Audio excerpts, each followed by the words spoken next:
It is time to start over. It is imperative that we create our seasonal reflection and resets. It is so much easier to look at 3 months' time versus 12 months. We are now on day 18 of our personal constitution and our routines amendment. We've finished talking about our morning routine, our evening routines, our birthday anniversaries, and now we are in our seasonal reset and reflection. We need to match our intentions and our goals and aspirations with the different seasons within our life. And for the people who don't know, our personal constitution is a living, breathing document that has our standards, our boundaries, our expectations for our lives and what we want to be, who we want to be, and also a place to ground ourselves whenever we feel lost and not like ourselves. For the past 2-3 years, a girl was mad emotional and I needed a place to redefine who I am. And I thought, you know what? Why not bring you guys along with the journey? In this section of your personal constitution, I want you to define whether you want to do a seasonal reset and reflection or quarterly reset and reflection.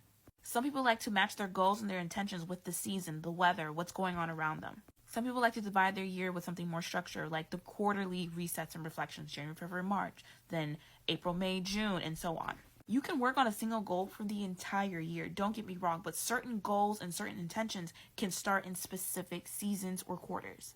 For instance, during winter or October, November, December, depending on how you divide it, I will focus more on relaxing and regrounding myself and maybe thinking of goals for the next year. That is also the time where I do my annual reflection. During the springtime or April, May, June, I'll focus on cleaning out my closet or cleaning out my room or just becoming a new person. This is typically around the time where I intentionally set the goals for the year.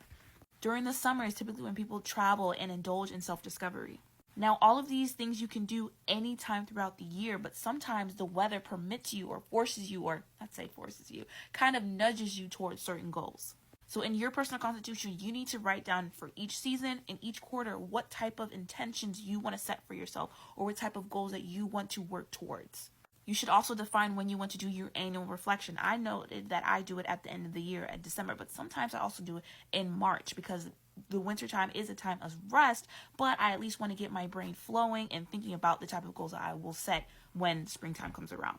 And for your annual reflections, you want to make sure that you acknowledge all your accomplishments. It's also important to look at your not so good moments and reflect on those. If you want a more in-depth discussion about this, definitely check out my YouTube channel, 100 Days with Kajo, where I post on even days at 10 a.m. I also post a long-form version here on TikTok on even days at 10 a.m. I have 2 other YouTube channels, Affirmly Active Affirmations, where I have affirmation videos and affirmation guided yoga, and my other channel, AFFIRMLY Sounds, where I have soundscapes like brown noise, white noise, rain sounds, TV static, and so much more. And also, I'm working on an affirmation app. It is not out yet. However, in my bio, I have an email listing link that you can sign up for to make sure you get the app as soon as it comes out. I also have a customer